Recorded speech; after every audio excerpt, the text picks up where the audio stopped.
आज हमके साथे बबलू राय जी बानी। यहाँ से पंचायत स्तर पे बात कही जाए। सबसे पहले प्रथम सवाल आपसे हम करब, 2026 में जौन चुनाव होई,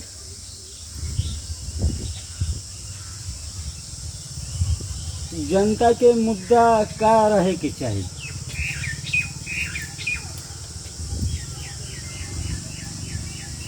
आज हमारा गांव को सुंदर राय जी बना ये अपना एपिसोड के माध्यम से जनहित में अच्छा सवाल करके जनता तक भेजे के प्रयत्न करत हूँ। इनका द्वारा कईल गई यही एपिसोड का जुड़ल दर्शक दीर्घा के लोग के हम नमस्कार करत हनी। इनकर एगो सामाजिक दिशा में अच्छा प्रयास जो लोग को आवाज के समाज में भेजे का प्रयत्न बा, एक अभिनंदन करते। सुंदर राय जी का जो सवाल बा पंचायत स्तरीय सवाल बा, चूँकि हम पंचायत प्रतिनिधि भी नहीं थी न आगे तो यह प्रकार को कोनो पंचायत स्तरीय राजनीति में हमार सहभागिता को कोनो कोशिश ही बा, तो सवाल तो ये हमरा लायक नहीं थे, लेकिन फिर भी हम पूर्ण रूप में जवाब देवे को प्रयास करो। सुंदर जी, मुद्दा का रही कि तो समाज ना ही जनप्रतिनिधि तय करी कि हम कौना मुद्दा पर चुनाव लड़ब।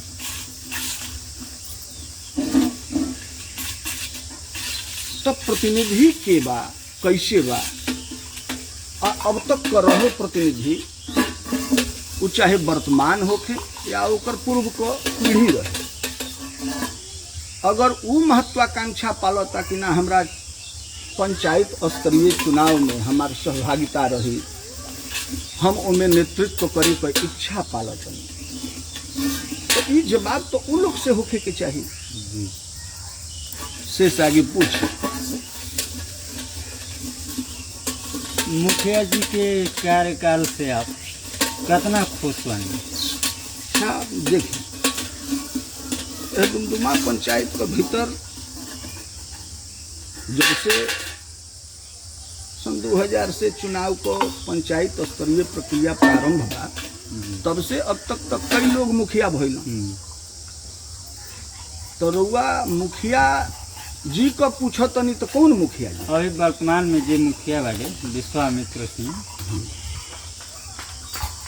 सुंदर बाबू, वो चाहे वर्तमान को के हो मुखिया होके या पूर्व को ओकर पीढ़ी होके, पूर्व को पीढ़ी के द्वारा कईल गईल योगदान अब वर्तमान में जे पद कार्य को संचालित करता, ओकर सार्थक प्रयास को योगदान ही पंचायत को सफल विकास में ओकर स्वरूप दिखेला। तो अब तक तो जितना भी होत आई बा, वो चाहे पूर्व का द्वारा सुनिश्चित भइल होखे या वर्तमान में, यह बदलत भारत का तस्वीर में भी गांव भी बदलल बा, पंचायत भी बदलल बा। पूछ। तीसरा सवाल आपसे हम पूछब, बहुत आदमी सवाल उठावत हूँ जैसे शौचालय ऐसे बनल जे 2000 रुपया देहल ओकर बनल, आ जे ना देहल ओकर ना बनल, एक का कहल? अब यह प्रकार का जैसे जनता जनार्दन के बीच जे जाता, केहू भी जनप्रतिनिधि जी, वो चुनाव के सेवक के रूप में आवेला। अब सेल्फ महत्वाकांक्षा माने व्यक्तिगत महत्वाकांक्षा अगर केहू पल्ले होके ओके एक चीज के नौकरी पेशा के रूप में देखे, तो ये चुने वाला जनता के ऊपर भी उतने दोष बा।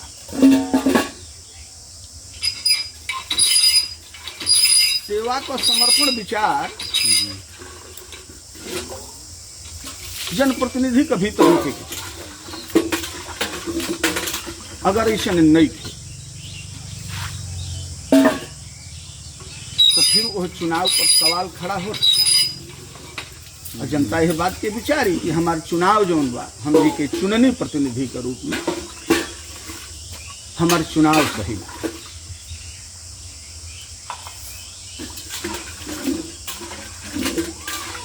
बहुत दिन से जैसे हमनी के देखनी जा बहुत नेताजी लोग अइलन जा आश्वासन माने जे भी आवेला आश्वासन देला जवन टेबुल से गुणिया गांव टच करता या कम्हारी भी टच करता विधायक से लेके मुखिया तक माने जे भी आवेला आश्वासन देला लेकिन आज तक वो माने चारों ऊपर कुछ भइल नहीं। ठीक कलह सुंदर इस देश के भीतर निर्वाचन का परंपरा 47 के बाद ही शुरू हो गई। 52 में भइल रहे तब से वो गुलामी काल से आज तक में भारत का बड़ा तस्वीर बदलल बा। ये नहीं कहल जा सकत कि इससे पूर्व को जे भी देश चलावे वाला गद्दी पर आसीन रहल बा प्रधानमंत्री राष्ट्रपति के रूप में ओकर योगदान नहीं। अब हमें इस बात के कनी हो कि बदलत भारत का तस्वीर जौन बा एकरा में पूर्व का पीढ़ी का योगदान और वर्तमान का निरंतर प्रयास से ही इस स्वरूप बदलल बा। जनहित का मुद्दा पर चुनाव का वक्त ही ये बात सुचारू रूप से जारी होला कि हर चीज ना हो पावे, लेकिन एकरा खातिर लोग कितना प्रयत्नशील रहे। जवाबदेह तो एक जनप्रतिनिधि हो सकता, लेकिन का हम चुने वाला के रूप में हमार इतने स्वधर्म बनता कि हम चुन दहनी ओकरा बाद बैठ गई नहीं कि हमरो ई योगदान बनता चाहे हमरो ई दायित्व बनता कि हम जाके समाज के भीतर वो जनप्रतिनिधि के जगावे के कहे को प्रयत्न करें। एकरा में एगो बड़ा लंबा समय व्यतीत भइल बा। अब विकास को जौना प्रकार को राज्य सरकार को केंद्र सरकार को या वर्तमान को माने जौन पंचायत स्तरीय चलता व्यवस्थाओं में पंचायत को सरकार को तमाम योगदान बा। तो कुछ छूटल फूटल कार्य जौन होई वो सुचारू रूप से होई। चौथा सवाल आपसे हम ही करब, जैसे बहुत जनता के आवाज आवता है ये भी मान ली मुखिया वार्ड माने बनेला ऐसा देखल जाता है, ऐसे पहले भी माने देखल जात रहे। ये बहुत आदमी भी माने सवाल उठैले वाला जहाँ जहाँ मान ली हम बैठ के माने होला जैसे जे जीतेला ओकरे दुआरी पे कहे लाइट लगावल जाला, जे ना प्रत्याशी रहे माने जहाँ जनता की ज्यादा लाभ होके गली से ओजा माने लाइट नीचे लगावल जाते। ए पर आपका कहो देखो आज को जौन माने सामाजिक प्रयत्न में जौन एगो तरीका बा जौन लोग चलत ना समाज विकास में सरकार को सबसे बड़ा सहयोग होला। सरकार भी चुन के बनेले, वो चाहे केंद्र होके राज्य होके जिला होके पंचायत होके। अब ओमे महत्वाकांक्षा वोट के प्रति जो एगो परंपरा बा चुने को कि वोट देहल जाए, तो स्वाभाविक बा कि श्रेय लेवे के होड़ में बहुसंख्यक का तरफ हर जनप्रतिनिधि का झुकाव होला। पर वह रचनात्मक विकास को जो सरकारी योजना बा ओकरा में ई कहीं बैन नहीं कैल गई, रोक नहीं लगावल गई कि यह योजना से बहुसंख्यक के मने सुविधा देहल जाए। एकरा से जेकर मने संख्या कम बा, वोट जहाँ कम बा वो सुविधा ना देहल जाए। जैसे प्रमाण खातिर विद्यालय बा, चिकित्सालय बा, सिंचाई का तमाम ऐसा योजना बा, उसे वंचित ना रखल जाए। विकास को मापदंड एहिजे आके नहीं समाप्त हो जाए, बहुत आगे तक लकीर चली। जैसे पछड़लपन के क्षेत्र में विचार कर जाए, सवाल आपको बहुत छोटा लेवल पर बा, एक हम जवाब थोड़ा सा हायरार्की में ले गए नहीं। अगर विचारल जाए तो यह दुनिया के भीतर जो ग्लोबल लेवल पर एक परिदृश्य के केहू अपना नजर से देखे तो हर एक देश दूसरा देश से पिछड़ल महसूस करी, केहू न केहू तो सुपीरियर हो ही। जैसे 1947 में तोहर देश आजाद भइल, तोहरा देश के भीतर आज का तकनीकी में बनत जौन भी आयुध बा, मिसाइल होके, बम होके, बंदूक होके, जौन युद्ध का परिक्षेत्र में देश का सीमा रक्षा खातिर, देश का रक्षा खातिर काम आवेला, तो आज देश सीना फुलावता कि ना हम हर चीज का इजाद करी। पर अगर पढ़ाई के साथ जानकारी रखत हो या लोग भी, तो 1945 में जौन बा एटम बम का प्रयोग जौन बा अमेरिका जैसन देश जापान के ऊपर पर कैले, तो एकर मतलब बा कि जे 1945 में कोनो देश का ऊपर ऊपर प्रयोग कर देवस छोड़ के, तो कितना साल पहले ओकर बना चुकल हो, इजाद कर चुकल। बस सवाल ना, आज तोहरा देश के भीतर मान लो कि चंद्रमा पर अपन यान भेजता, तो अपना तकनीक पर खूब हर्ष व्यक्त करता सोशल मीडिया या जनता लोग के द्वारा कि ना हम ये चीज के कही। पर वही देश का विचार करो कि जौना चीज के बारे में तू आज सोचत रहो 50 साल पूर्व के लिए, तो 50 साल पूर्व कभी एक तरीका का पीढ़ी रहल बा, ओकर पीछे का भी स्वरूप देखबो, तो देश के भीतर या क्षेत्र के भीतर जगरफी ना परिवर्तित हो, भूगोल ना बदले, जमीन उहे रहे, ओकर परिदृश्य जरूर बदले, ओकरा पर जो स्वरूप निर्माण होता वो बनत बिगड़त रहे। जैसे विद्यालय के क्षेत्र में देखबो तो तोहरा के यहाँ डुमडुमा गांव कहीं बाबू बनारसी राय वर्तमान को राजकुमार राय, नंदलाल राय का पूर्वज जोन रहल बनो,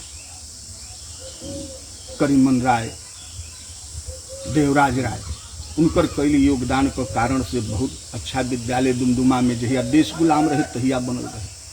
सिंचाई के क्षेत्र में अगर तू इस बात को ख्याल कर हो सकता कि आज वो सिंचाई के क्षेत्र में वो चेक डैम का लाभ ना रहल हुई। गोरिया नदी पर बाबू इंद्रदेव राय जो स्वतंत्रता सेनानी के रूप में भी जानल गई, उनका द्वारा वो समय भी सिंचाई के क्षेत्र में गोरिया नदी का जो पैकौली गांव बा, यह सीमा क्षेत्र पर चेक डैम निर्माण करके सिंचाई का सुनियोजित स्वरूप खड़ा कर रहे। उस समय वो उपयोगी भी रहल है, आज भले उपयोगी नहीं।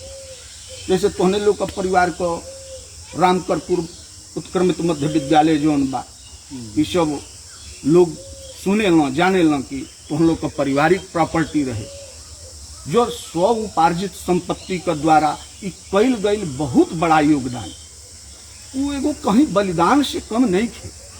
आज देश के भीतर या दुनिया के भीतर हर व्यक्ति अपना खातिर संपत्ति अर्जित कर चाहता, लेकिन केहू संपत्ति का शिक्षा का परिक्षेत्र में, सेवा का क्षेत्र में बिना स्वार्थ योगदान कैलस कि हमारे क्षेत्र का विकास हो।